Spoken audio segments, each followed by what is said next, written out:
Bombay talkies के अंतर्गत आइए आज सुनते हैं प्रेम रतन धन पायो, प्रेम रतन धन पायो, रत मिलन की लायो, प्रेम रतन। फिल्म और टेलीविजन अभिनेत्री। इश्क विश्क प्यार व्यार, इश्क विश्क प्यार व्यार, इश्क विश्क प्यार व्यार, इश्क विश्क प्यार व्यार। लता सबरवाल से रेणु चतुर्वेदी की फिल्मी गपशप। मिलन अभी आधा अधूरा है, मिलन अभी आधा अधूरा है, मिलन अभी आधा अधूरा है, मिलन अभी आधा अधूरा है। दोस्तों, आज हम स्वागत कर रहे हैं अपने मेहमान का, जिनको आपने बहुत पसंद किया है और हालांकि इन्होंने तो कह दिया ये रिश्ता क्या कहलाता है। जाहिर है आप समझ रहे हैं कि हम बात कर रहे हैं धारावाहिक की, और इन्होंने एक जमाने में ये भी बताया, यानी कि उस धारावाहिक में काम किया जिसका नाम था वो रहने वाली महलों की। लेकिन आज हमारे स्टूडियो में बैठी हैं, जी हाँ, ये जो अभिनेत्री हैं जिन्होंने बहुत सारे धारावाहिक में काम किया और आपके दिल में जगह बनाई और आप बहुत पसंद भी करते हैं। हमारे साथ हैं लता सबरवाल जी, स्वागत है। नमस्ते दोस्तों, आप लोगों ने पहचान ही लिया होगा, जैसा कि रेणु जी ने कहा, ये रिश्ता क्या कहलाता है। तो ये रिश्ता क्या कहलाता है में मेरा कैरेक्टर जो राजश्री का था, यानी कि अक्षरा की माँ का, वो बहुत बहुत पॉपुलर हुआ सिर्फ आप लोगों के प्यार की वजह से। जी हाँ, ये प्यार की जो वजह थी वो किस सन की बात है जब शुरुआत हुई, यानी कि इस धारावाहिक की? इस धारावाहिक की शूटिंग हमने 2008 से शुरू की थी और टेलीकास्ट 2009 में शुरू हो गया था। अच्छा। और 12 साल इस शो का इंटेग्रल पार्ट थी मैं। क्या बात है। जी हाँ, बिल्कुल, हम सब ने बहुत शिद्दत से उसे देखा, पसंद भी किया। जाहिर है तभी 12 साल चल सकता है, नहीं तो धारावाहिक तो रोकना पड़ जाता है अगर हमारे चल रहा है।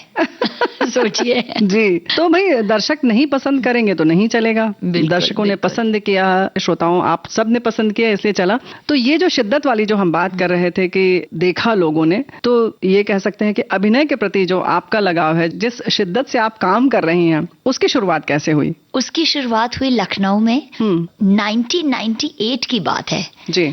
तो 1998 में जो है मेरी शुरुआत हुई लखनऊ दूरदर्शन से, और मनोज चतुर्वेदी जी, जिनका आज भी मैं बहुत बहुत धन्यवाद करती हूँ, जो मुझे इस इंडस्ट्री में लेके आए और जिन्होंने ये बताया कि भाई ये एक्टिंग होती है, ये दूरदर्शन होता है, यहाँ ऐसे काम किया जाता है। तो वहां से शुरुआत हुई। तो एंकरिंग प्रोग्राम्स वहां पर जो है किया करती थी मैं पहले। लेकिन एंकरिंग के लिए आप गई होंगी ना, मतलब कैसे आपने पहल की या अप्रोच किया वहां पर? हाँ जी, एक्चुअली मेरी एल्डर सिस्टर वहां पर काम किया करती थी। एक NBRI करके एक जगह थी जी, तो राष्ट्रीय वनस्पति उद्यान, हाँ जी, वहाँ का रिसर्च इंस्टीट्यूट। जी हाँ जी। तो वहाँ पर क्या है, कुछ प्लांट्स की शूटिंग, फ्लावर्स की शूटिंग वगैरह के लिए मनोज जी वहाँ जाया करते थे। तो मेरी सिस्टर काफी एक्टिव रहती थी ऐसे, और उन्होंने जो है वो उन्हें एक ऑफर दिया मनोज जी ने कि आप कभी आइए, कुछ करना चाहेंगे आप दूरदर्शन में? तो मेरी सिस्टर ने बोला, ऐसे उसके मुंह से निकल गया, अरे नहीं नहीं, मैं तो नहीं ये सब करती हूँ, मेरी बहन जो है वो स्कूल कॉलेज में बहुत कुछ करती रहती है, उससे पूछ लूंगी। घर आके जो है दीदी ने बताया मुझे, कहने लगी कि ऐसे ऐसे आज हुआ था। पहले तो मैंने कहा झूठ बोल रही हो, सच नहीं बोल रही हो। कहती नहीं नहीं सच्ची बोल रही हूँ। बोला उसने, नंबर भी देके गए हैं वहाँ का। तो मैंने कहा क्या बात कर रही हो, तो मुझे लेके चलो, बोल दिया है तो मेरी उन दिनों छुट्टियां चल रही थी, 12th कंप्लीट हो गया था, ग्रेजुएशन स्टार्ट होने में वो एक छुट्टियों का गैप आता है ना, वो चल रहा था। हाँ जी, एडमिशन से पहले तो वो गैप था। तो मैंने कहा देखो आजकल तो छुट्टियां चल रही हैं, ले चलो मुझे। तो एक हफ्ता टाला उसने, दूसरा हफ्ता टाला उसने, किसी तरह कहने लगी ले तो जाऊं, पता नहीं पहचानेंगे कि नहीं। एक बार ऐसे उन्होंने कह दिया, अब वहां नहीं पहचानेंगे तो मैंने कहा फिर भी दीदी एक बार तो ले चलो मुझे। तो दीदी मेरे कहने पर, फिर सैटरडे का दिन था, ये भी मुझे याद है जी, वहां पर लेके गई और फिर मुझे मिलवाया। तो मनोज जी बहुत अच्छे से मेरी और पहचान लिया। सबसे बड़ी बात थी कि दीदी को पहचान लिया। अच्छा। तो मेरा रास्ता खुल गया।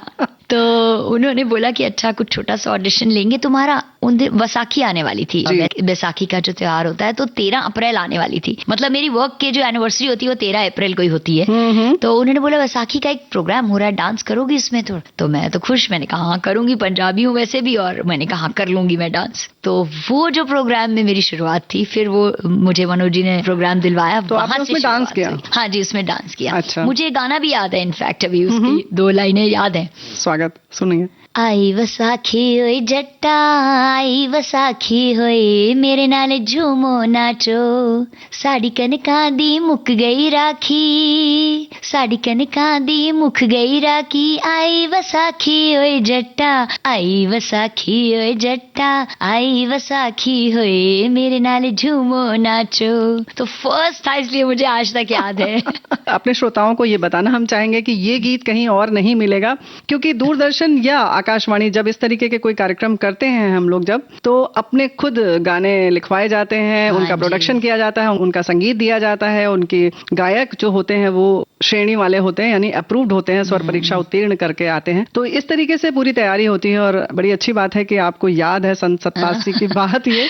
फिर कंपेयरिंग कैसे शुरू किया आपने? बस उसके बाद ही फिर जो है रास्ता खुलने लगा। सर ने इंटरेस्ट देखा कि भाई काफी इंटरेस्टेड है ये काम करने में, और मेरी एक एक्साइटमेंट का लेवल ही अलग था, लग रहा था क्या कर लिया, और ऑब्वियसली बहुत बड़ी बात थी। तो पहले फिर- सोचा था क्या कि करेंगी आप ऐसा? कभी भी नहीं। डॉक्टर बनने के लिए साइंस स्टूडेंट थी, पढ़ाई कर रही थी। अच्छा। डॉक्टर बनना ऐसे ही सोचा था, वो डी हट के एक कब लग गया पता नहीं चला और एक्टर बन गई।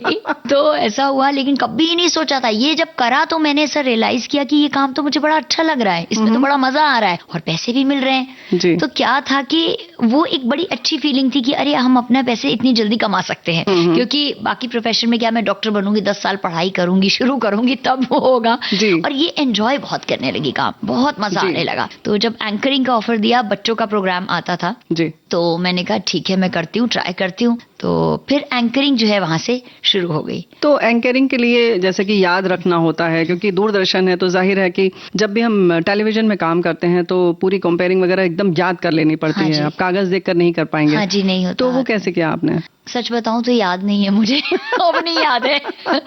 कर लिया होगा उस टाइम जोश में, जी। क्योंकि क्या होता है, वो एक जोश होता है ना, आपको कुछ करना है लाइफ में। जब आप कुछ करना चाहते हो तो रास्ते भी अपने आप खुलते हैं, और आप उसको पास करने के लिए एक टेस्ट जैसा होता जी। है, आप पूरा अपना 1000% दे देते हो। तो बस ये वो टेस्ट था जो पार कर गई।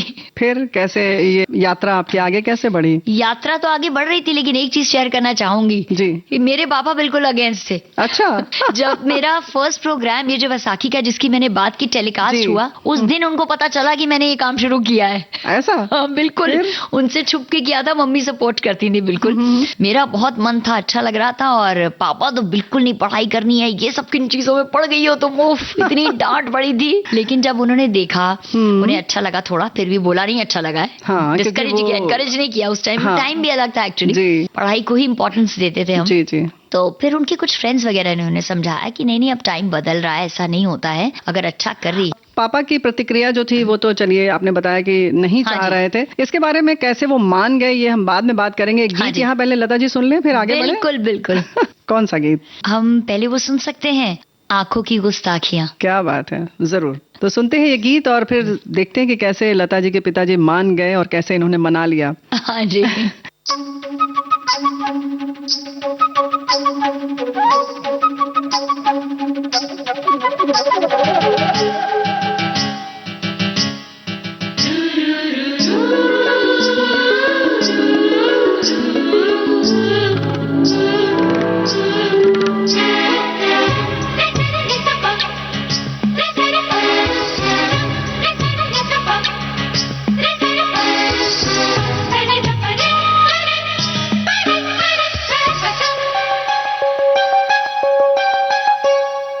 आँखों की गुस्ताखियाँ माफ हो, आँखों की गुस्ताखियाँ माफ हो, टिक टुक तुम्हें देखती है, जो बात कहना चाहे जुबान, तुमसे ये वो कहती है। आँखों की शर्मो हया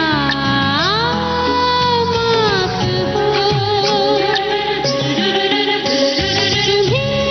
देख के छुपती है, उठी आँखें जो बात न कह सकी, छुपी आँखें वो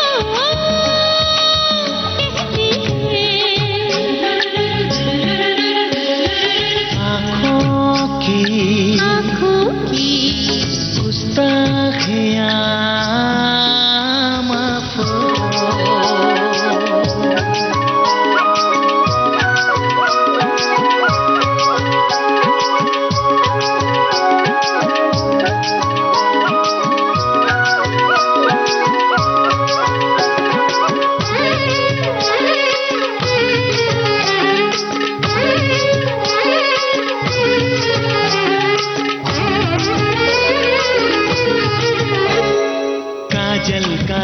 दिल तुम्हारे लबों पे लगा लूं।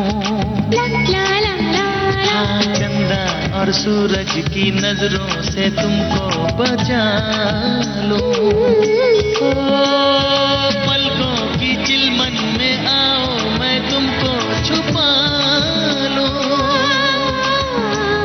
ख्यालों की ये शोखियाँ माफ हो। हरदम तुम्हें सोचती है जब होश में होता है जहाँ मदहोश ये करती है। आँखों की शर्मो हया माफ हो।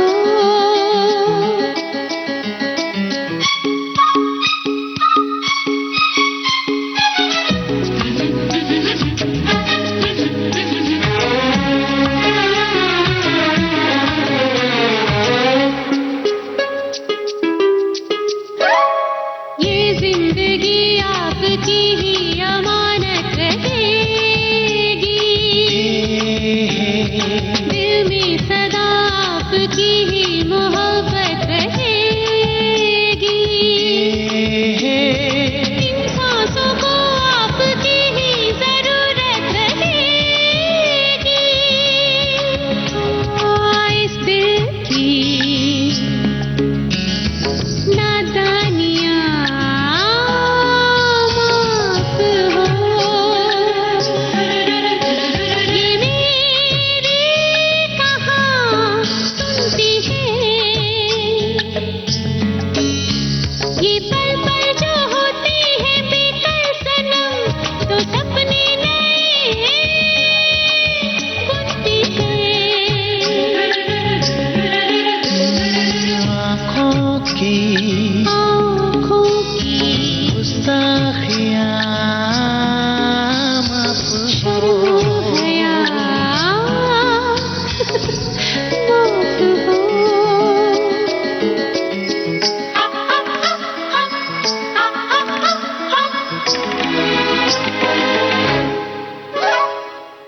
गीत के बाद हम फिर हाजिर हैं और आज हमारी मेहमान है लता सब्बरवाल, जिनको आपने बहुत सारे धारावाहिक और फिल्मों में भी देखा है। विवाह भी आपने जरूर देखी होगी, उस पर भी हम चर्चा करेंगे। लेकिन बात चल रही थी कि पिताजी नहीं चाह रहे थे, उन्होंने जब आपका पहला कार्यक्रम दूरदर्शन पर देखा तो बहुत चौंक गए। फिर क्या हुआ? बस फिर दोस्तों ने उन्हें समझाया, थोड़ा सा बोला अब टाइम बदल रहा है, हमें थिंकिंग बदलनी पड़ेगी। अगर अच्छा काम कर रही है, इंटरेस्ट है इसको, तो थोड़ा अलाउ करो। देखो, अब डेफिनेटली अपनी निगरानी में रखिए, लेकिन थोड़ा सा अलाउ कीजिए उसको काम करना। फिर भी पूरी तरह से कन्विंस नहीं थे, लेकिन धीरे धीरे करके जो है ऐसे एक मेरा जो वो क्या बोलूंगी डिटर्मिनेशन देख के वो ज्यादा कुछ कह नहीं पाते थे। फिर प्यार भी बहुत करते थे जी। तो एक ये था कि इसकी डिटर्मिनेशन इतनी है कि करना है तो करना है, ये मानेगी नहीं। उनको ये मालूम था कि ये अगर जिद पकड़ ली किसी चीज की तो मानेगी नहीं। और मेरा ये पॉइंट था कि मैं कुछ गलत तो कर नहीं रही हूँ। जब कुछ गलत नहीं है तो आप मना क्यों करेंगे? मैं तो काम कर रही हूँ, अच्छा काम कर रही हूँ। पिताजी को क्यों गलत लग रहा था? वो टाइम अलग था एक्चुअली। उस टाइम पे जैसे कि मैं डांस भी सीखना चाहती थी, कथक वगैरह कुछ है। उस टाइम पे ऐसी धारणा होती थी लोगों की कि डांस, ये इस फील्ड में आना, इसे अच्छा नहीं माना जाता था। अब काफी साल पहले की बात कर रही हूँ। एक ये भी नहीं मानते थे कि कुछ इसमें आर्ट है या कुछ सीखने जैसा है या कोई हुनर है। ये हुनर नहीं है, सिर्फ प्रदर्शन जैसा ही है, बस ऐसा मानते थे। है और ऐसा भी लगता था कि यहाँ से क्या करियर बनेगा। जी। आज काम मिल गया, कल मिलेगा नहीं मिलेगा। अच्छा खासा पढ़ रही है, डॉक्टर बनेगी या जो भी बनेगी, कुछ एक हाथ में सर्टिफिकेट होगा, पढ़ाई होगी। एक वैसी थिंकिंग थी उनकी कि इससे कहाँ आगे जाने वाली है, ये लाइफ में कुछ कैसे करेगी। डिटर्मिनेशन की जब बात आ रही है तो क्या मतलब कैसे था आपका शुरू से इस तरीके से कि पिताजी को मालूम था कि उनको तो झुकना ही पड़ेगा लता के सामने? एक्चुअली मम्मी का सपोर्ट था, थैंक्स टू हर। वो एक बड़ा सपोर्ट हो जाता है ना कि मम्मी तो चलिए सपोर्ट कर रही हैं, और घर में भी सब सपोर्ट कर रहे थे कि कोई बात नहीं, करने दीजिए, क्या पता थोड़े दिन का शौक हो, पूरा हो जाए और बोले कि बस अब करना ही नहीं है, तो देखिए इसको ऑब्जर्व तो कीजिए। लेकिन वो डिटर्मिनेशन क्या थी कि मैंने सपने देख लिए थे बहुत सारे। मेरे सपने बहुत बड़े बड़े थे। मतलब जहां से मैं बिलोंग करती हूँ, एक मिडिल क्लास फैमिली से, तो जो कभी बहुत ज्यादा घर से बाहर भी नहीं निकली, बहुत ट्रैवल नहीं किया, कुछ नहीं किया, और एकदम नॉर्मल, कभी फ्लाइट में नहीं बैठी, वैसी वाली लाइफ, घर पे रहना और स्कूल जाना, कॉलेज जाना, वापस आ जाना, सिंपल मिडिल क्लास जहाँ पढ़ाई को इंपॉर्टेंस देते हैं। सपने बड़े बड़े थे, लेकिन अच्छा, सपने थे कि ऐसे कभी मैं कुछ करके दिखाऊं लाइफ में, कि मैं भी वो सारी चीजें भी एंजॉय कर सकूं, मेरा भी नाम हो शायद। तो ये ड्रीम्स ने मुझे खींचा, ये मेरी डिटर्मिनेशन स्ट्रांग करते थे हमेशा सपने, कि मुझे कुछ पाना है लाइफ में, कुछ करना है। और ये भी था कि अपने मम्मी पापा को प्राउड फील कराना है, उन्हें कम से कम लगे कि हाँ मेरी बेटी ने कुछ किया, कुछ करके दिखाया। तो ये बात तो है, लेकिन ये बताइए कि जो एक्टिंग है या अभिनय की अगर हम बात करें, तो वो कैसे आया आप में और कैसे आपने सीखा, कैसे उसको निखारा? ये जो मेरे दूरदर्शन में मैंने काम किया ना, समझ लीजिए यही मेरा ट्रेनिंग प्रोसेस था। उसके बाद मैंने प्ले किए वहां लखनऊ में, 2 ही प्ले किए। एक किया सलीम शेरवानी की शादी, दूसरा गया मारे गए गुलफाम। वो सबने बोला कि एक एक्सपीरियंस होना चाहिए, स्टेज अलग है, टीवी अलग है, यहाँ रीटेक है, वहाँ रीटेक नहीं है। बिल्कुल। तो वो भी किया। लेकिन ये जो बेसिकली दूरदर्शन का पूरा प्रोसेस था, जो एंकरिंग का था, डांस का था, डेफिनेटली मुझे काफी गाइडेंस मिलती थी मनोज जी से। वहां पे टिप्स मिलते थे। धारावाहिक भी किया तो दूरदर्शन का भी? नहीं, धारावाहिक दूरदर्शन का कोई नहीं किया। हाँ मैंने किया, यस, अभिज्ञान शकुंतलम करके म्यूजिकल था वो, ड्रामा, वो किया मैंने। तो ये चीजें एक अलग तरीके का एक्सपीरियंस देती थी, क्योंकि सिर्फ कहने के लिए एक्टिंग ही नहीं होती, बहुत सी चीजें होती हैं। जब हम अभिज्ञान शकुंतलम की शूटिंग कर रहे थे, मुझे आज भी याद है कि हम आउटडोर जाते थे शूटिंग के लिए। तो आउटडोर जाना, एक जंगल थोड़ा था, सेफ था, वहां पर शूटिंग करनी, पूरा दिन आपको गर्मी में रहना है, उन्हीं कपड़ों में रहना है, शॉट के टाइम थकना नहीं है, फ्रेश दिखना है, देर हो गई तो भी हंस के काम करना है। तो इन चीजों की बहुत ट्रेनिंग मिली मुझे, रादर देन सिर्फ एक्टिंग की ही नहीं मिली, लेकिन इसके साथ ये चीजों की बहुत मिली कि कैसे सबसे अच्छे से बात करके रहना है। और आपको लॉन्ग आवर्स, जो एक स्टेमिना होता है काम का, कि आपको काम है तो मतलब काम है, आप चाहे खाएं पिए नहीं, कुछ भी हो, ऐसा नहीं है। हालांकि टाइम पे हमें खिलाया पिलाया जाता था, ध्यान रखा जाता था, बट कभी कभी ऐसी सिचुएशन आती है कि आपको काम को ज्यादा इंपॉर्टेंस देनी पड़ती है, बाकी चीजों को कम। बिल्कुल। तो ये एक्सपीरियंस बहुत मुझे काम आया लाइफ और में। बहुत कम सुविधाओं के साथ, सारी संसाधन वहाँ नहीं होते हैं जब बाहर शूटिंग होती है, तो उसमें इस तरीके से करना, जैसे कि बहुत छोटी छोटी चीजें होती हैं, जैसे कपड़े बदलने के लिए बहुत ठीक से जगह नहीं है, वॉशरूम दूर होता है, बहुत बार दूर होता है, कई चीजें ऐसी, आपको चल के जाना पड़ता है, गर्मी, पसीना, धूप, हर चीज बर्दाश्त करनी पड़ती है। तो ये सब आपने सीखा। लेकिन एंकरिंग जो है स्टूडियोज में बैठ के और इस तरह से आउटडोर करने में तो फर्क है बहुत ज्यादा। हाँ जी, फर्क तो है। मुझे तो स्टूडियो की एसी से ठंड लगती थी, आज भी मुझे ये बात याद है। तो कैमरा जब पहली बार फेस किया तब कैसा लगा? मतलब खुशी भी हो रही थी, और जैसा कि बोला था कैमरे के अंदर मत देखना, मैं कैमरे में ऐसे देखने लगते थे ना, हम लोग का होता है कैमरा देखने लगते हैं, तो बोला था ऐसा समझो कि कैमरा नहीं देखना है और ये आपको देखेगा कैमरा, आप मत देखिए डांस कर रहे हैं या कुछ परफॉर्म कर रहे हैं, एकदम कैमरे के अंदर नहीं देखना है। उसकी भी ट्रिक्स बाद में सीखी कि अगर कैमरे में देखना है तो थोड़ा ऊपर या थोड़ा राइट लेफ्ट देखो। अच्छा। वो भी ट्रिक्स थोड़ी सी सिखाई गई, पर ये बोला था कि कैमरे में मत देखो और बस करो, जो करना है अपने दिल से पूरा अपना फुल हार्टेडली करो। क्या बात है। तो इस तरह से आपकी जो कहना चाहिए कि प्रशिक्षण का जो कार्यक्रम है वो वहां से शुरू हुआ।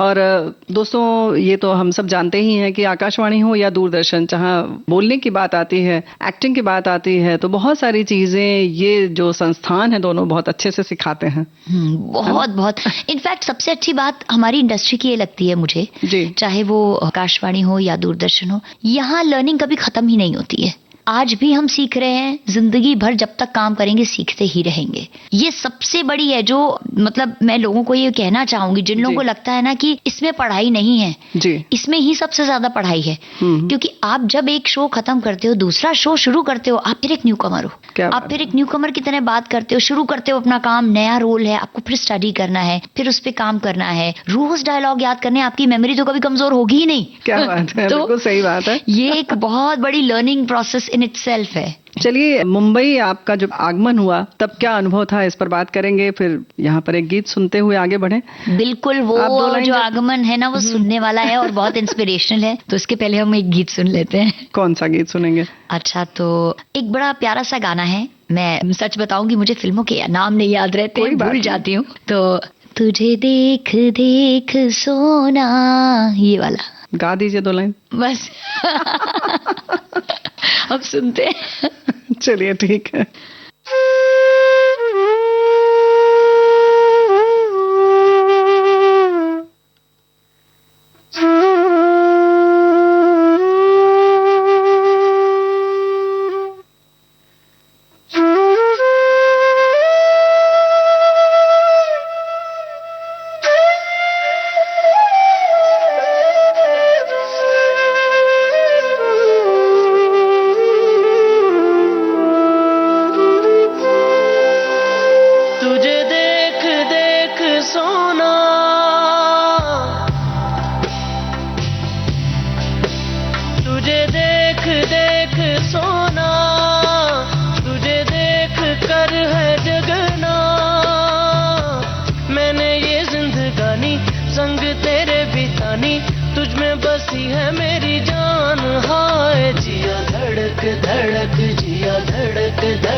जिया धड़क धड़क जाए, जिया धड़क धड़क, जिया धड़क धड़क, जिया धड़क धड़क जाए।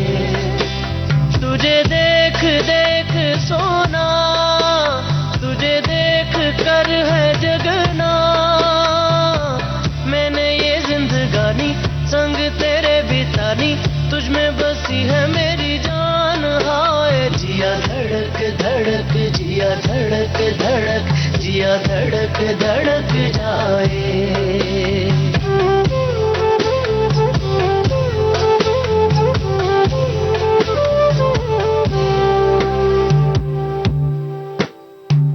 कब से है दिल में मेरे अरमा कई रंग है,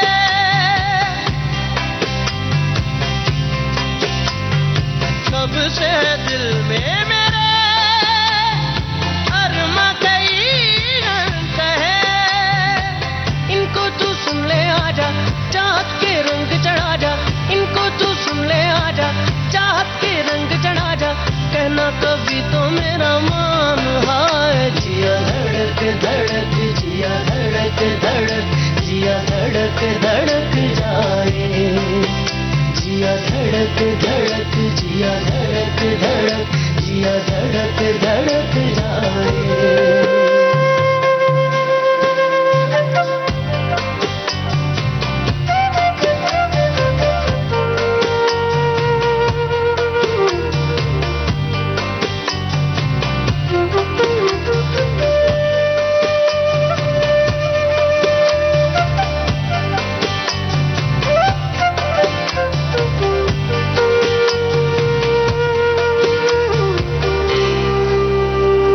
लगता है ये क्यों मुझे सदियों से चाहूं तुझे,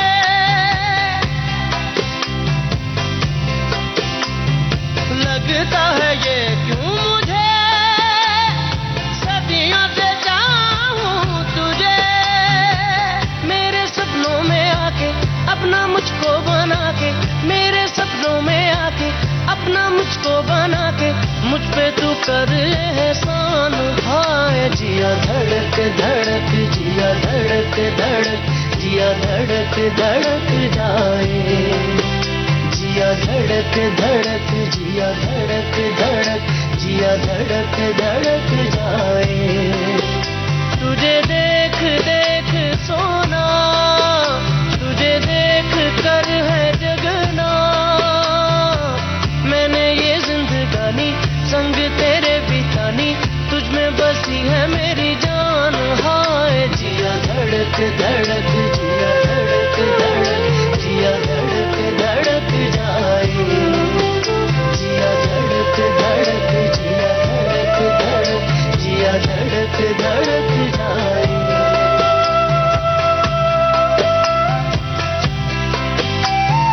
धड़क जाए, जिया धड़क जाए जाए, जिया धड़क धड़क, जिया धड़क धड़क धड़क धड़क धड़क जाए, जिया धड़क धड़क, जिया धड़क धड़क, जिया धड़क धड़क जाए, जिया धड़क धड़क, जिया धड़क धड़क, जिया धड़क धड़क जाए, जिया धड़क धड़क, जिया धड़क धड़क, जिया धड़क धड़क जाए, जिया धड़क धड़क, जिया धड़क धड़क, जिया धड़क धड़क जाए।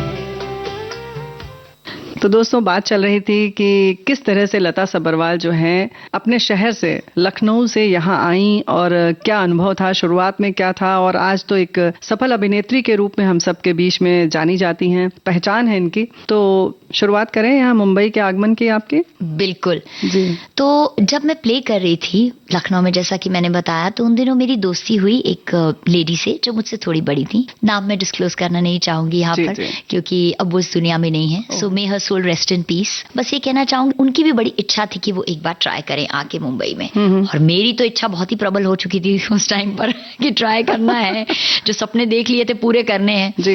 तो उन्होंने मुझसे कहा कि मैं जा रही हूँ तो तुम चलना चाहोगी। अब ये था, पापा को कौन कन्विंस करेगा। लखनऊ जी। तक की तो बात ठीक है, आपने थोड़े और भी काम कर लिया था, टेलीफिल्म वगैरह छोटे छोटे सब कर लिया, लेकिन अल्टीमेट तो यही था, तो कौन करेगा। मम्मी ने तो बोला कि मैं जाने दूंगी, लेकिन एक ही शर्त पे जाने दूंगी, तुम सिर्फ ट्राई करने जा रही हो, नहीं हुआ तो तुम किसी गलत रास्ते पे नहीं चलोगी, ना शर्माओगी वापस आने में, एकदम वापस आ जाओगी। ये मैंने उनसे प्रॉमिस किया। मैंने कहा ये मेरा प्रॉमिस है बिल्कुल, कि ये- नहीं समझ में आया तो मैं वापस आ जाऊंगी। क्या बात है, ये तो आपका वादा था, लेकिन माँ ने भी बहुत अच्छे से सहारा दिया कि वापस आ जाओगी, क्योंकि आमतौर पर जब बेटी घर से निकलती है बिल्कुल। किसी भी इस तरीके के रास्ते पर, तो माता पिता कहते हैं फिर तुम जानना।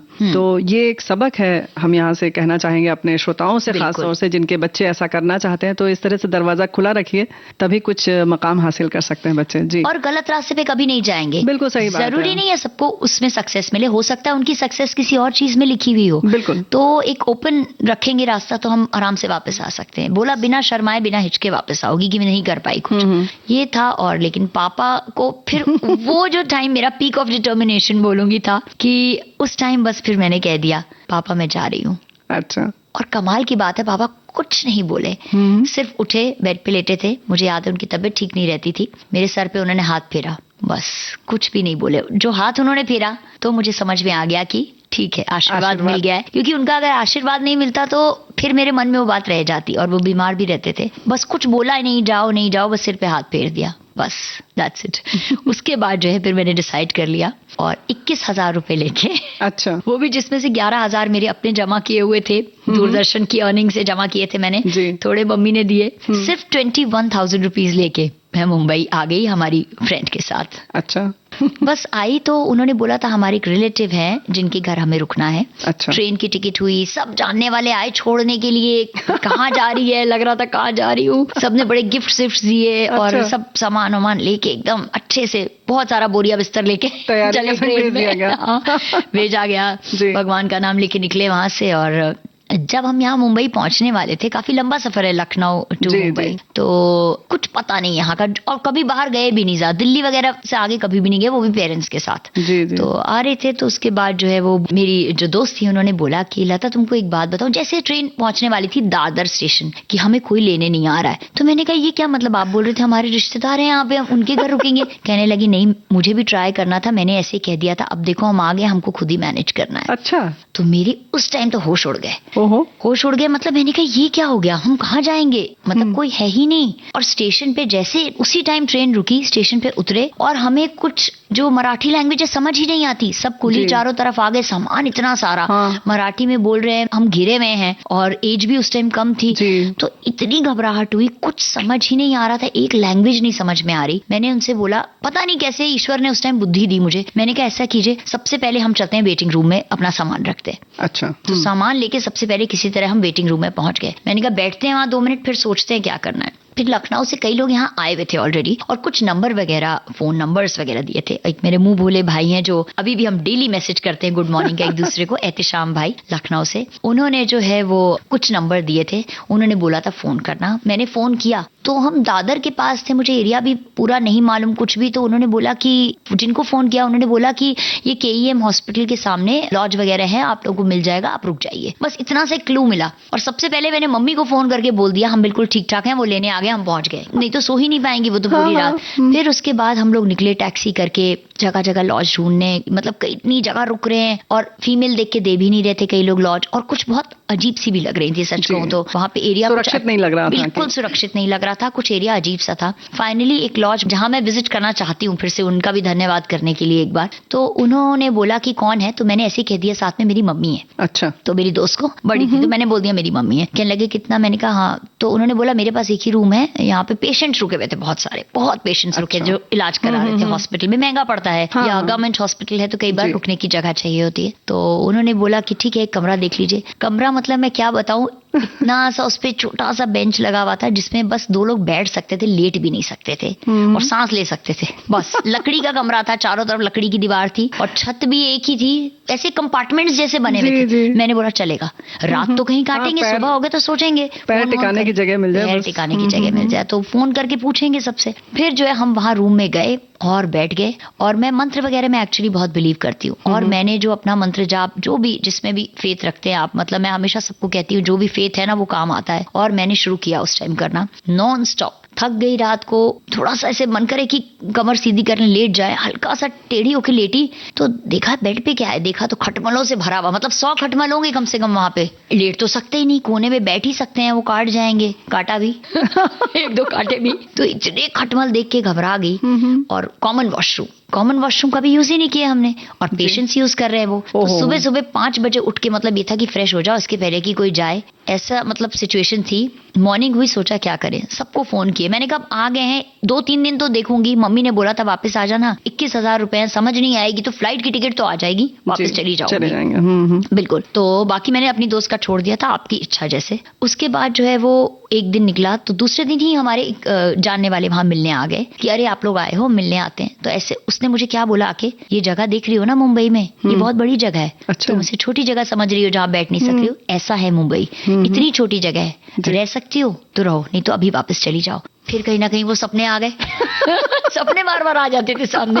एक ट्राई तो करती हूँ, फिर मैंने खुद को एक टाइम दिया, 3 दिन का टाइम। मैंने कहा अगर तीसरे दिन तक कुछ भी पॉजिटिव नहीं होगा तो मैं चली जाऊंगी। खैर दूसरे दिन ऐसे ही करके एक जानने वाले और वाया मिले, बोला हमें लोकल ट्रेन पे बैठिए, आप अंधेरी साइड आइए, वहां पे काम मिलेगा, ये वो कर करके हमें जो है वो पहुंचे हम वहां पे। और फिर अगेन एक जानने वाले जो लखनऊ से पहले से आए हुए थे यहाँ पे लोग, उन्होंने बोला कि यहाँ पे ऑडिशन चल रहा है, 3rd डे था। अच्छा। नितेश भारद्वाज जी ऑडिशन ले रहे हैं। नितेश भारद्वाज जी मैं बताऊंगी जो कृष्ण बनते थे महाभारत में, जी। सब पहचानते होंगे, मतलब कृष्ण कहिए तो आज भी मेरे सामने जो है आंखें बंद करो तो उन्हीं का चेहरा आता है। हाँ, और विविध भारती से आज के मेहमान कार्यक्रम में उनका इंटरव्यू भी प्रसारित हो चुका है, तो भेंट वार्ता भी प्रसारित हो चुकी है। और विविध भारती वो बहुत सुनते हैं, ये बड़ी अच्छी सी बात है।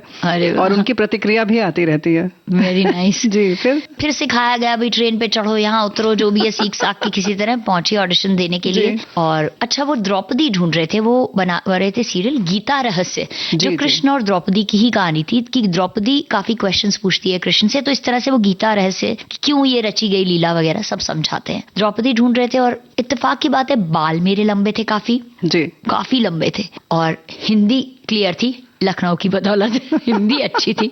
उन्होंने जाते ही हिंदी में कुछ पढ़वाया, बात की, देखा, थोड़ा सा छोटा सा ऑडिशन जैसा लिया। दूसरे दिन बोला फिर आ जाओ। तो तीसरा दिन मतलब थोड़ा पॉजिटिव काम हुआ और चौथे दिन फिर पहुंच गई मैं वहां पे। ऑडिशन जो शुरू हुआ सुबह से शाम तक मेरा ऑडिशन चलता रहा, अलग अलग कॉस्ट्यूम्स में द्रौपदी के अलग अलग सीन, इतना एंड ऑफ द डे मतलब मेरी ऐसी हालत थी कि मेरा एक रोने का सीन था उसमें। द्रौपदी रोती है बहुत कृष्ण के सामने और कृष्ण का पार्ट वो खुद ही प्ले कर रहे थे। उसमें जितने देने होते थे क्यूज कृष्ण के वो खुद देते थे, मतलब वो द्रौपदी बहुत रोती है कृष्ण के सामने सीन था। मैं सच में रो दी लेकिन वो रोना इसलिए ज्यादा आ गया था कि भगवान मैंने अपनी तरफ से पूरी मेहनत कर ली, अब मेरा यहाँ कुछ हो ही जाए तो मेरे आंसू निकल आए उस दिन।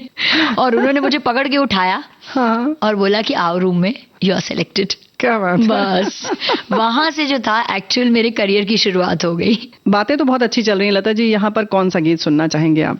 ये गाना भी बहुत पसंद है मुझे, साथिया ये तूने क्या किया। जरूर सुनते हैं।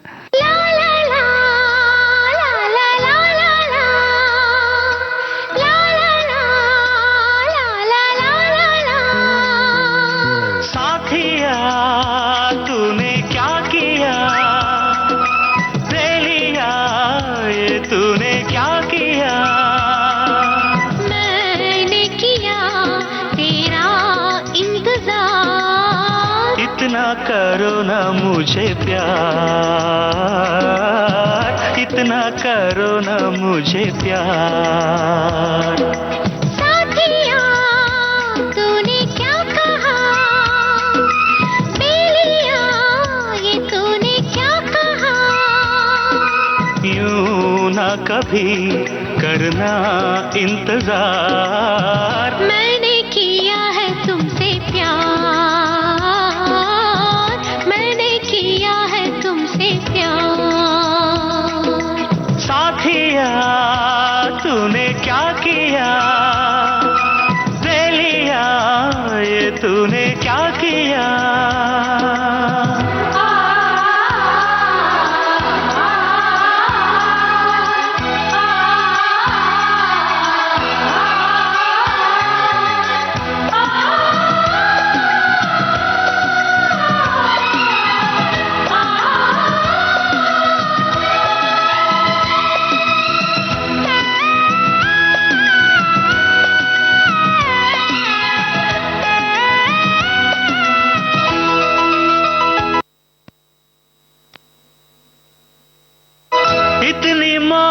मोहब्बत सह ना सकूंगा, सच मानो जिंदा रह ना सकूंगा।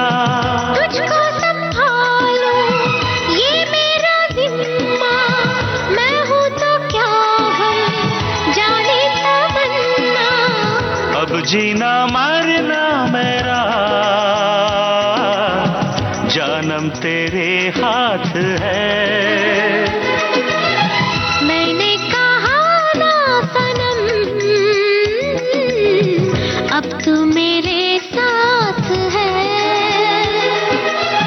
तो फिर संभाल ला ला ला ला ला, के मैं चला, ला ला ला ला, जाना कहाँ, ला ला ला ला ला, आ दिल में आ, ला ला ला ला ला ला ला ला ला ला ला ला ला ला ला ला ला। साथिया तूने क्या किया, दे लिया तूने क्या किया।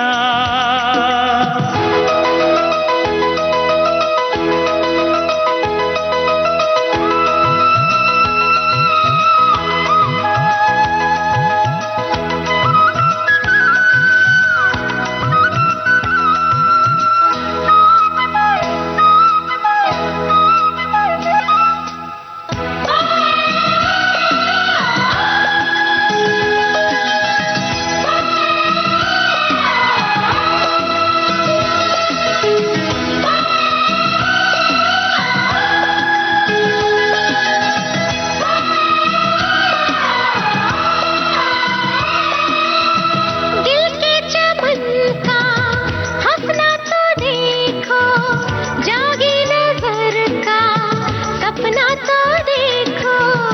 ऐसे हुए हम एक जान एक दिल, तू है कि मैं हूँ कहना है मुश्किल। झुमका बसंती है तू,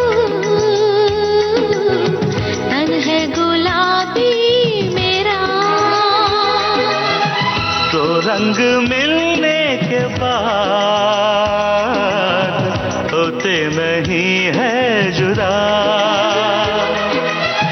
तो फिर संभाल ला ला ला ला ला, दिए चला, ला ला ला ला ला, जाना कहाँ, ला ला ला ला ला, आ दिल में आ, ला ला ला ला ला ला ला ला ला ला ला ला ला ला ला ला ला ला। साथिया तूने क्या कहा, बेलिया ये तूने क्या कहा।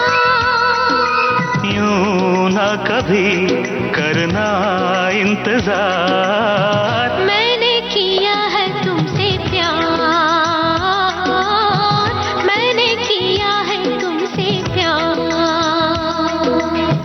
इतना करो ना मुझे प्यार, इतना करो ना मुझे प्यार। तो नीतीश भारद्वाज जी को आपने पहले देखा है और जैसे कह रही हैं कि पूजनीय भी हैं, जब भी कृष्ण की बात आती है तो उन्हीं का चेहरा सामने बिल्कुल। आता है। तो जिस समय पहली बार मुलाकात हुई तो क्या प्रतिक्रिया थी आपकी, आपको कैसा लगा? 5 मिनट तक मैं कुछ बोल ही नहीं पाई। है ना? मुझे तो ऐसा लगा भगवान आ गए मेरे सामने। जी। और क्या था कि हम वही महाभारत देख के बड़े हुए हैं, वही जी। कृष्ण को देख के बड़े हुए हैं। यहाँ तक कि लखनऊ में अपने कमरे में मैंने कैलेंडर भी उन्हीं का टांगा हुआ था। जी। जो मन की बात होती थी उन्हीं से बोलती थी, क्योंकि कृष्ण वही थे मेरे लिए। जी। तो 5 मिनट तक मैं एकदम सन्न हो जाता है ना जैसे इंसान, और उनका एक चेहरे पे है, तेज है, जी, जी। वो अलग है बिल्कुल, वो ऑरा जी। ही उनका डिफरेंट है बिल्कुल। तो वो जो ऑरा था ना, वो एक बिल्कुल आप चुप रह जाते हो। अभी भी वैसा ही है, अभी भी मैं टच में हूँ उनसे, और बहुत थैंक्स करती हूँ उनका भी, क्योंकि उनकी वजह से भी यहाँ पर बॉम्बे में मतलब मैं टिकी तो उनकी वजह से। तो वो अलग ही है, तो नहीं बोल पाई 5 मिनट के बाद। एक्चुअली जो होता है ना कि अच्छा ये हाँ, सच है, इन्हें ये मैं सामने देख रही हूँ, ऐसा हो गया था। फिर एक्टिंग उसके बाद करना तो और मुश्किल। नहीं, उन्होंने फिर और ट्रेनिंग शुरू की, तो इस तरह से ही मैं ट्रेन होती रही। कोई एक्टिंग स्कूल वगैरह उस टाइम उतने थे भी नहीं। नहीं, नीतीश तो जी के ऐसे सामने सीखे। तुरंत परफॉर्म करना, मतलब एक तो पहले सामने आपके कोई बहुत आपका जिसको कहते हैं कि जिसका आपने सपना देखा हो वो सामने आ जाए, उसके बाद फिर बिल्कुल। आपको एक्टिंग करना हो, तो मतलब बिल्कुल तलवार की धार पे चलने जैसा है ना। लेकिन इतना कंफर्टेबल कर दिया था उन्होंने, एकदम बच्चे की तरह ट्रेन करते थे। जैसे लखनऊ में मुझे ट्रेनिंग मिली प्यार से, वैसे ही यहाँ पर मिली। ये मैं बोलूंगी मेरी खुशकिस्मती है, बिल्कुल मतलब भगवान की कृपा रही है इस चीज क्या में। बात। रोज सिखाते थे, किताबें पढ़वाते थे, ट्रेन करते थे, रिहर्सल्स करवाते थे, और इतना कंफर्टेबल, जैसे घर का मेंबर होता है ना, बिल्कुल ऐसे कंफर्टेबल कर दिया था कि मुझे एकदम कॉन्फिडेंस लगता था। कभी ऐसा नहीं कि गलत कर दिया तो डिस्करेज कर रहे, डांट रहे, कुछ ऐसा नहीं था। एकदम प्यार से करवाते थे, थोड़ा भी अच्छा करती थी तो इनकरेज करते थे। इस तरह से जो है मुझे बिल्कुल मुश्किल नहीं आई। तो इस तरह से आपकी शुरुआत हुई और फिर पैसे भी मिलने लगे तो आप कंफर्टेबल हो गई? बिल्कुल। उन्होंने जब मुझसे ये बोला कि तुमको 20,000 रुपए महीने के मिलेंगे, अब ये बात है 1999 की। उस टाइम एक मतलब ग्रेजुएट लड़की को 20,000 रुपए महीने के मिल जाएं तो आप सोचिए, लड़खड़ा के गिर जाएंगे। ओह, मन में तो यही हो रहा था। उनके सामने खड़ी रही, खुशी का ठिकाना नहीं था पर पैसा संभालना नहीं आता था जी। सब खर्च कर देती ऐसा? बिल्कुल, समझ ही नहीं आती थी। हम्म। लेकिन हाँ, ये चीजों ने मुझे बहुत अर्ली स्टेजेस से सेविंग, कैसे पैसा बचाना है सिखाना है। मुश्किल दिन आए, रेंट के पैसे नहीं, समझ ही नहीं थे, बचाओ, खर्चा कर दिया, ये हो गया वो हो गया। तो ये सब ट्रेनिंग भी मिल गई अपने आप सारी कि कैसे पैसा बचाना है, कहाँ लगाना है। आप जो है आत्मनिर्भर होती चली गई, है ना? बिल्कुल। लता जी, इस समय हमारे श्रोता भी सोच रहे होंगे कि चलिए गीत सुन लिया जाए, तो क्यों ना सुन लेते हैं गीत? बिल्कुल बिल्कुल, ये वाला सुन लें, कौन ओ सा? मेरे दिल के चैन। क्या बात है, तो ये तो गाना पड़ेगा आपको एक लाइन। ओ मेरे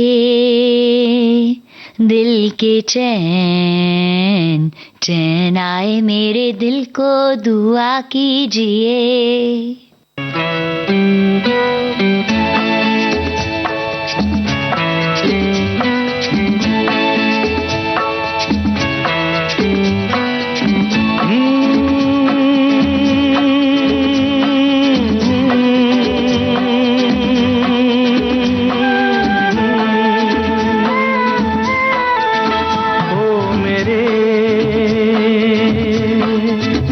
दिल के चैन, ओ मेरे दिल के चैन, चैन आए मेरे दिल को दुआ कीजिए। ओ मेरे दिल के चैन, चैन आए मेरे दिल को दुआ कीजिए।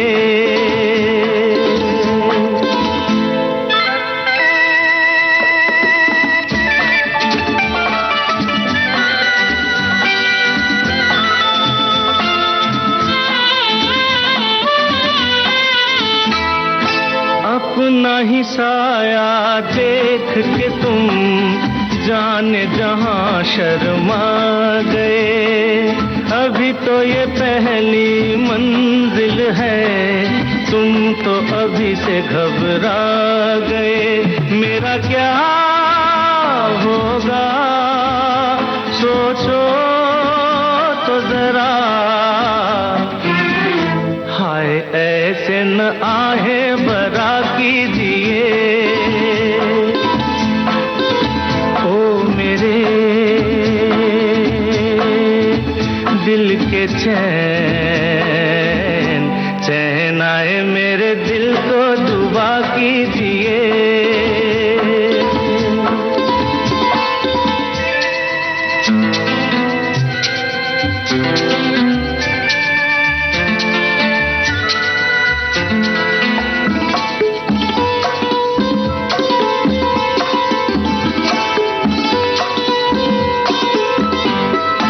आपका अरमा, आपका नाम, मेरा तराना और नहीं। इन झुकती पलकों के सिवा दिल का ठिकाना और नहीं।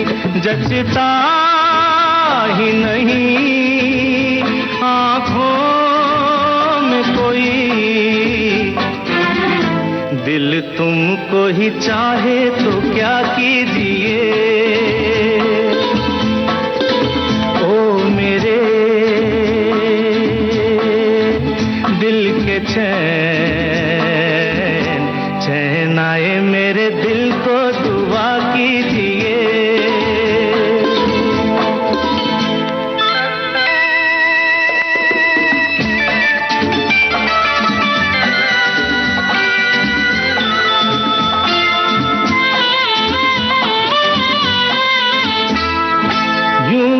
अकेला भी अक्सर गिर के संभल सकता हूँ मैं। तुम जो पकड़ लो हाथ मेरा, दुनिया बदल सकता हूँ मैं।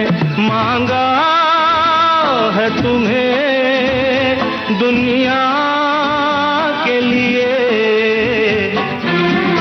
अब खुद ही सनम फैसला कीजिए। ओ मेरे दिल के चैन, चैन आए मेरे दिल को दुआ कीजिए। ओ मेरे दिल के चैन, ओ मेरे। फिर कैसे ये कॉमर्शियल धारावाहिक मिलने लगे? अब इसको तो आध्यात्मिक ही कहेंगे। हाँ जी, ये धार्मिक, माइथोलॉजिकल जी, था। उसके इसके बाद जो था ये शो हमारा बंद हो गया बीच में। जी। तो उसके बाद फिर एक्चुअली बताऊं, स्ट्रगल तब शुरू हुई, है ना? क्योंकि स्ट्रगल तब तक नहीं शुरू हुई थी, आते जी। ही काम मिल गया जिसको, उसकी बिल्कुल। क्या स्ट्रगल। चौथे दिन जिसको काम मिल गया, घर पे बहुत बता बड़ी दिया बात फोन है। कर। अच्छा, मैंने ये घर पे बताया ही नहीं कि मेरे साथ वो सब इंसिडेंट हुआ था आने के हाँ। बाद। मैंने बोल दिया अच्छा अच्छा बता रही थी बस। सिर्फ मैंने सोचा था जब मैं वापस जाऊंगी मम्मी से मिलूंगी तो ही बताऊंगी, फोन पे नहीं बताऊंगी। अच्छा। क्योंकि अब उस टाइम पे मोबाइल फोन तो होते नहीं थे, होता भी था तो किसी किसी के पास, बिल्कुल। पीसीओ से फोन करते थे। तो अब ऐसा भी नहीं ना कि मम्मी दिन में 4 बार हालचाल पूछ लेंगी, अब तभी पूछ सकती हैं जब मैं फोन करूंगी जाके लैंडलाइन से। तब तक वो घबराती रहेंगी कि अब पता नहीं क्या इसीलिए। हाल चाल है। जी जी। तो पहली बार मैं घर 3 महीने के बाद गई, और जब 3 महीने के बाद गई तो मैं एक अर्निंग और एस्टेब्लिश्ड आर्टिस्ट की तरह गई, तो वो बड़ा अच्छा, वो भी एक था। उसके बाद एक्चुअली स्ट्रगल शुरू हुई, क्योंकि आफ्टर 3 मंथ्स 3-4 महीने ये चला शो और बंद हो गया, and I lost my father. और उसके बाद ना अचानक I became the man of the house, क्योंकि मेरी मम्मी और दादी पीछे थी। और मैंने बोला आप लोग आ जाओ, मुझे कुछ समझ नहीं आया। और तब स्ट्रगल एक्चुअली शुरू हुई, क्योंकि क्या था, transition from mythological to commercial serials बहुत डिफिकल्ट। हमारी एक इंडस्ट्री में होती हैं कई बार चीजें लेबल कर दिए जाते हैं, अरे ये तो माइथोलॉजिकल करती हैं। सोच लिया था कोई बात नहीं, पैसे की इस टाइम जरूरत है, करना पड़ेगा, वो भी कर लूंगी। अब यहाँ पहुंच के आप पीछे नहीं जा सकते ना। बिल्कुल। फिर वहां पर पापा का भी एक सहारा था, वो नहीं था जी, वो भी छूट गया था। तो ये था अब तो जो करना है खुद ही करना है। And I was 22-23 at that time.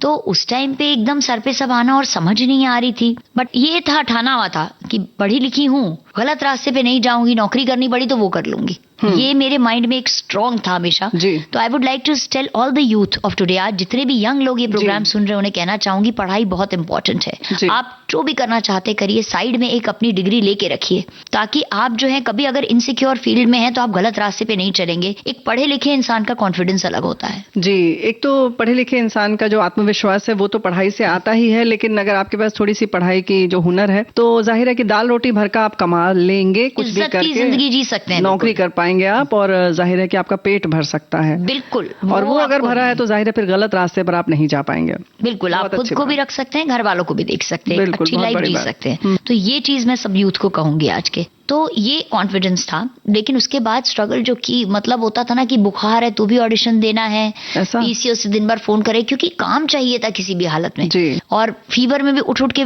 10 बार अगर फोन आया, 10 में से 1 फोन काम का होता था। पेजर होते थे उस टाइम पे। हाँ, जी, अगर आपको याद हो, मैसेज आता था ना, फिर हम जाते थे पीसीओ। तो पीजी में रहती थी, 10 बार भी उठ के जाती थी, फीवर में भी मैं करने के लिए बेस्ट की बस से ट्रैवल करती थी पैसे बचाने के लिए।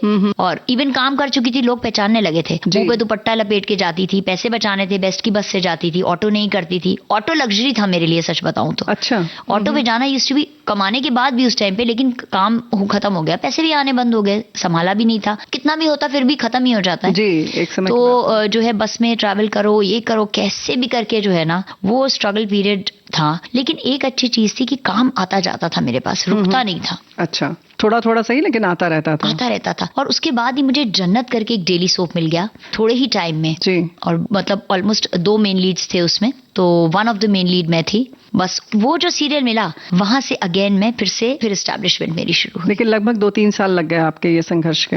2 वर्ष, 1.5 साल तो लगा होगा, कम से कम 1.5 साल बोलूंगी। लेकिन 1.5 साल की जो स्ट्रगल थी ना, वो ऐसी थी कि वो बता नहीं सकती हूँ। बिल्कुल नहीं बताएंगे, हम लोग सुनेंगे जरूर, लेकिन पहले गीत सुनते हैं, फिर सुनते हैं वो संघर्ष के दिन जिसको कि आप याद करके इतना सिहर रही हैं। बिल्कुल। तो गीत सुनते हैं। तो फिर गाना बताऊं मैं? जी। ये पुराना गाना है लेकिन बहुत पसंद है मुझे। जरूर। फिर छिड़ी रात बात फूलों की। क्या बात है। बात हम करेंगे अभी कांटों की, संघर्ष की, लेकिन गीत सुनेंगे फूलों का।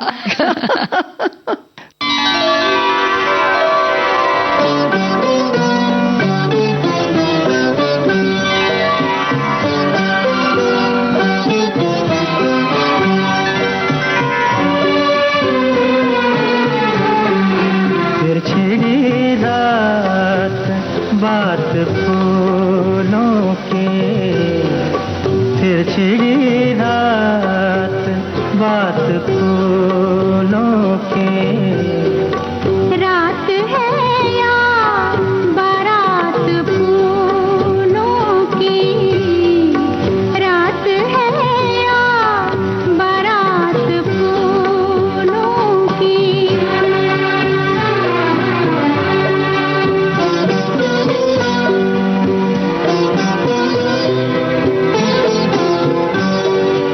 फूल के हार, फूल के गजरे,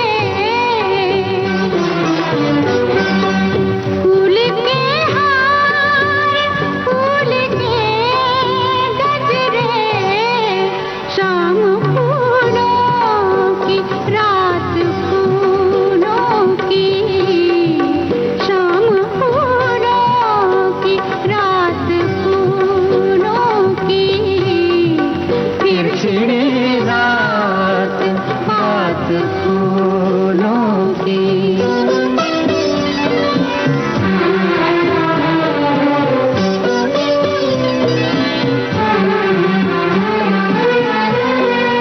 आपका साथ साथ फूलों का, आपका साथ साथ फूलों का, आपकी बात बात फूलों की, आपकी बात बात फूलों की।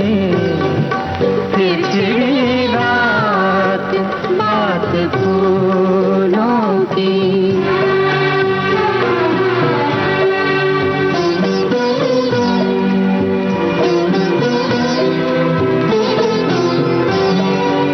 फूल खिलते रहेंगे दुनिया में, फूल खिलते रहेंगे दुनिया में। रोज निकलेगी बात फूलों की, रोज निकलेगी बात फूलों की। फिर छिड़ी रात बात फूलों की।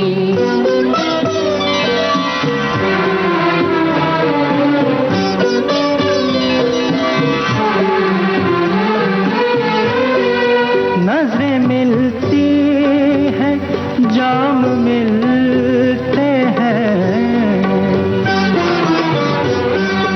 नजरें मिलती हैं, जाम मिलते हैं। मिल रही है हयात फूलों के, मिल रही है हयात फूलों के। फिर छिड़ी रात बात फूलों की।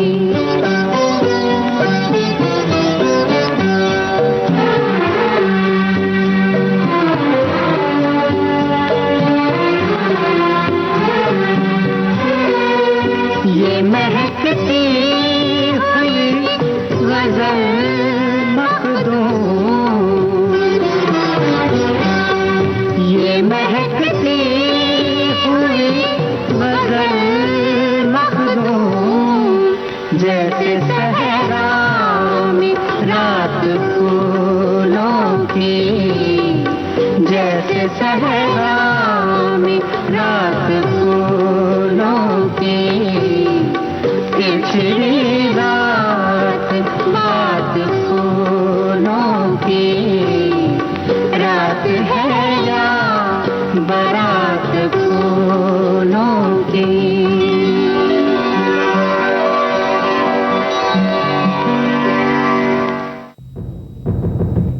बॉम्बे टॉकीज में अभी आप सुन रहे थे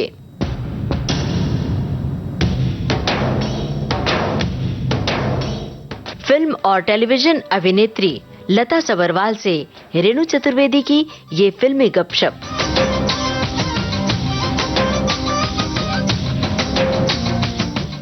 आज आप सुन रहे थे इस कार्यक्रम का पहला भाग। इसका दूसरा भाग आपको सुनवाएंगे अगले हफ्ते।